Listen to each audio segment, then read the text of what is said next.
ಮಕ್ಕಳೇ, ಇವತ್ತಿನ ಕ್ಲಾಸ್ದಲ್ಲಿ ಒಂದು ಕ್ವೆಶನ್ ಇದೆ. If cos inverse x plus cos inverse y plus cos inverse z equals to 3π, then x into y plus z plus y into x z plus x plus z into x plus y equals to ಅಂತ ಕೇಳಿದ್ದಾರೆ. First of all ಈ ಕಾಸಿಂದೆಲ್ಲ range ಮತ್ತು domain ನಮಗೆ ಗೊತ್ತಿರಬೇಕು. Mathematics text ಬುಕ್ನಲ್ಲಿ ಇಲ್ಲಿ ಬರೆದಿದ್ದಾರೆ cos inverse equals to 0 to π ಅಂತ ಹೇಳಿ. ಸೊ 0 to π ಅಂತ ಹೇಳಿದರೆ 3 cos inverse x equals to 0 to π. therefore cos inverse x equals to maximum π ಇದೆ. ಏಕೆಂದರೆ ನಾವು ಇಲ್ಲಿ 3π ಇದೆಯಲ್ಲ, ಅದಕ್ಕೋಸ್ಕರ π ತೊಗೊತಿದ್ದೀವಿ. ಯಾಕೆಂದರೆ π ಪ್ಲಸ್ π ಈಕ್ವಲ್ಸ್ ಟು 3π ಆಗುತ್ತೆ.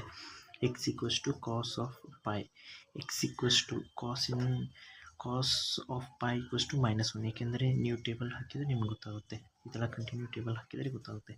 Okay, cos inverse x equals to -1 ಸಿಕ್ಕಿದೆ. ಹಾಗೆಯೇ cos inverse of y equals to π ಇದೆ. y equals to cos of π, y equals to -1. Z similar ರೀತಿಯಲ್ಲಿ -1 ಬರುತ್ತೆ. ಸೊ ಇವಾಗ ನಮಗೇನು ಕೇಳಿದ್ದಾರೆ, ಎಕ್ಸಿಂದ ಇದಿಷ್ಟು ಇಕ್ವೇಷನ್ದ ವ್ಯಾಲ್ಯೂ ಕೇಳಿದ್ದಾರೆ.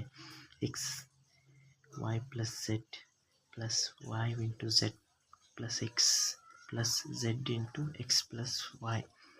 ಇದನ್ನೇನು ಮಾಡುತ್ತೇನೆ, ಇಲ್ಲಿ -1 ಎಲ್ಲದು -1 ಇದೆ. -1 ಪ್ಲಸ್ ಇಲ್ಲಿ -1, ಇಲ್ಲೂ -1 ಪ್ಲಸ್ ಇದು ಝೆಡ್ಡಿನ ವ್ಯಾಲ್ಯೂ -1 ಇದೆ. -1 ಇಲ್ಲಿ ಏನಾಗುತ್ತೆ, -1 ಇದು -2 ಆಗುತ್ತೆ. ಇಲ್ಲಿ ಇದು -1 ಇಲ್ಲಿ -2 ಆಗುತ್ತೆ. ಇಲ್ಲೂ -1 -2 ಆಗುತ್ತೆ. ಸೊ ಇದೆರಡು ಕ್ಯಾನ್ಸಲ್ ಆಗಿ +2 ಆಗುತ್ತೆ. ಇಲ್ಲೂ +2 ಆಗುತ್ತೆ, ಇಲ್ಲೂ +2 ಆಗುತ್ತೆ. ಸೊ ಲಾಸ್ಟ್ ಆನ್ಸರ್ 6 ಆಗುತ್ತೆ. ಇದು ಸಿಂಪಲ್ ಆಗಿರೋದು ಇದೇ ವರ್ಷನ್ ಇದೆ. Thanks for watching. ಮತ್ತು ಲೈಕ್ ಸಬ್ಸ್ಕ್ರೈಬ್ ಮಾಡಿ.